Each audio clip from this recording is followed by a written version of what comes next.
a move against Germany. Well, I told him that that might be so, but that we had 501,000 lampposts in this country, and that was where the reservists would be hanging the day after they tried to rise. And if there are any German Americans here who are so ungrateful for all the benefits they have received that they are still for the Kaiser, there is only one thing to do with them, and that is to hog-tie them. Give them back the wooden shoes and the rags they landed in and ship them back to the fatherland. I have traveled this year over all the United States, through the Alleghenies, the White Mountains, and the Catskills, the Rockies and the Bitterroot Mountains, the Cascades, the Coast Range, and the Sierras. And in all these mountains, there is no animal that bites and kicks and squeals and scratches, that would bite and squeal and scratch equal to a fat German American if you commenced to tie him up and told him that he was on his way back to the Kaiser. On August 21st, 1869, 1 month and 14 days after selling their farm in Ottmarsbüttel, after being on the Atlantic Ocean's high seas for 2 weeks, the Prussian Gripschoppers arrived in a Statue of Liberty-less America in New York City at Castle Gardens, located across from where the Statue of Liberty would eventually stand, on an island off the southwest tip of Manhattan. As the predecessor to Ellis Island, Castle Gardens served as the station to examine and process new immigrants until 1890. Scores of immigrants crowded through the doors, hundreds each day, thousands each month. Here the immigrants reported their names and destinations. Government officials informed them that in Castle Gardens they could purchase train tickets, exchange money, seek out directions, learn about employment opportunities, and use other services. Immigrants could also sleep on the floor there for a couple of nights until they got their bearings.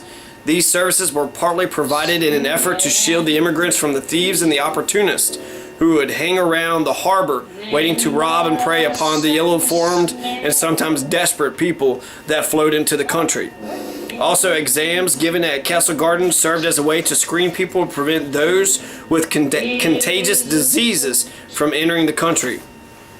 Johann Gripschopper got a farm in Kentucky, which was a German town. The Gripschoppers were the first Platz Deutsch speakers in Sanford Town. Platz Deutsch is one dialect of the German language, and it still exists today. In Sanford Town, the Gripschoppers already had a German-speaking school and church, which was built by Bavarian immigrants. All 6 of the Gripschopper sons married German immigrant wives, perhaps Westphalian, and all 6 of the Gripschopper sons bought farms next to their parents, according to an article. Eventually, Johann and Catherine Gripschopper's family would make their way to Sanford Town, Kentucky, where Johann Gripschopper knew a cousin in Sanford Town, and they bought a farm next to him, which is called Chain Migration. Johann Gripschopper knew a cousin, but I think also Anna Katharina was writing to a Bruggerman that they had known. Some of these details are a little sketchy. The Gripschoppers spoke a Low German language called Plattdeutsch, which was spoken by the Royal Prussians. And Plattdeutsch is it's called Low German, and it's called Low German because those who spoke it lived on the northern coastal lowlands of Prussian Germany. And so it was important for a German-speaking school and church to be in their destination spot in America, and the Gripschoppers had found those conditions in Sanford Town. Aber das ist das beste Beweis dafür, dass das Publikum heutzutage so tolerant ist, dass sogar Leute wie ich eine Chance haben. Meine Mutter hat immer zu mir gesagt, sei originell, Sandra, und das hat mich als Kind total verrückt gemacht, aber jetzt verstehe ich es, weil meine Mutter war ihre Zeit voraus. Shit, and to say, the cuss word, it is Scheiße. But if you're talking about shit that you step in a pile of shit, it is just Scheiß. Also, some slang comes in right now. Scheißhaus, that is like the shitter. Basically, that's what it is. Und Gott sei Dank hat sie mir das Mentalität vermittelt, bevor sie selbst in andere Welten entschritten ist. Also danke, Dr. Burda, danke, meine Familie, danke, Caroline, Christina, Gabriela, Barbara, Maxi, geh jetzt ins Bett, Tante Christel, Onkel Heinz, danke, danke alle. Also, if you want to say asshole, it is Arschloch. You have to a little bit. I just overemphasize. You don't have to, do it that much, but you say Arschloch. Arsch is ass and Loch is hole. Also, my favorite is Arschlecker, and that is ass licker. Lecca is to lick, or the act of licking, whatever. So Arschlecker. Many white ethnics, Italians, Eastern Europeans, light-skinned, and even blonde-haired Polish, when they first came to America, were not considered truly white. They were only honorary white. Often, their acceptance as real whites was the adoption of racist attitudes. The Prussian gripshovers were Catholic dirt farmers who were very Catholic, who raised what vegetables and fruits and herbs that they could in order to survive on, and the rest, the surplus of the fruit of their labor, they would take to town or to city to sell in order to make some money. Linda Henson of the Henry Gripshover OG's bloodlines, who had a granny named Mamie Bischoff Gripshover, remembered how her mother would drag the whole family to Catholic Mass on Sundays, religiously, even during tornado weather. The Gripshovers would dress up all in black, and they wore high collars. On the 1870 U.S. Census, there's only 6 children listed in Johann II's household.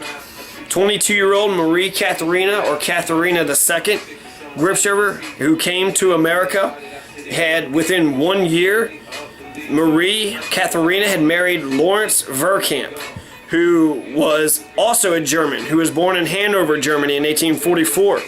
And in 1880, Lawrence Verkamp and his new wife, Marie Katharina Gripshover, lived on Bachelor Street in Covington. Marie Katharina died in 1891 after having 2 children at 42 years of age. 1871, Otto von Bismarck had 3 lightning-quick wars, which eventually culminated in the Second German Reich, and it established a unified German-speaking state led by Prussia. And it was able to dominate over the other German states, such as Bavaria, Saxony, Württemberg, Alsace, and Lorraine, and 18 other German states. So, in 1871, Germany actually became a state, which is 90 years after Kentucky was established. So Kentucky is an older civilization than Germany by 90 years. In 1871, the bloodthirsty, iron mass murderer Otto von Bismarck, who came from the Prussian Junkers, which is the land-owning class of nobility, he starts his Kulturkampf, and he banishes the Catholic Church and all religion from Germany. In order to stave off the oncoming proletariat revolution, Otto von Bismarck institutes Social Security pension plans to take care of the elderly for when they can't work no more, accident insurance for factory workers and for all farmers to give them an income for when they can't work because of an accident, and universal health care for all Germans. In 1871, universal health care in Germany, Otto von Bismarck institutes it, which is 140 years before America considers offering health care to their citizens. The Kulturkampf lasts from 1871 to 1887. In 1871, Fountain Square is modeled by a German. Fountain Square has been the symbolic center of Cincinnati, Ohio, in the United States since 1871. The square replaced a butcher's market. Henry Probasco traveled to Munich, and he commissioned a bronze allegorical fountain from Ferdinand von Miller named the Genius of Water. And so the Fountain Square model symbolizes both the uses of water, both natural and man-made. And the statue is called the Genius of Water. In June 1872, Otto von Bismarck passes a law that states members of religious orders or similar groups may no longer be accepted as teachers in the elementary schools, and contracts now in existence are to be revoked. In 1873, the home for the juvenile delinquents was converted into the state's 4th lunatic asylum, and it was renamed the Central Kentucky Lunatic Asylum. In 1875, the St. Urban Catholic Church records in the Marsbachult, Westphalia were moved to Bistum's archive in Munster. St. Urban Catholic Church is where supposedly Johann Gripscher II and Anna Katharina were married and possibly baptized their children. Otto von Bismarck passed a law in May 1875 saying that all religious orders and similar groups are to be excluded from the territories of the Prussian state. New foundations are prohibited, and those that are already existing needs to be disbanded within 6 months. On December 5th, 1875, the Deutschland, the same passenger iron steamship that Johann and Katharina Gripscher's family had just traveled on 6 months prior, sunk, with 42 reported German immigrants drowning or freezing to death, including 5 Franciscan nuns who were leaving in protest of Otto von Bismarck's Falk laws. The Deutschland was equipped to carry 81st class passengers, 122nd class, and 600 steerage. In 1875, the nuns were 2nd class lower saloon passengers, since they thought that they had deserved it. So there were about 113 passengers total, and they were looking to make the voyage in the dead of winter.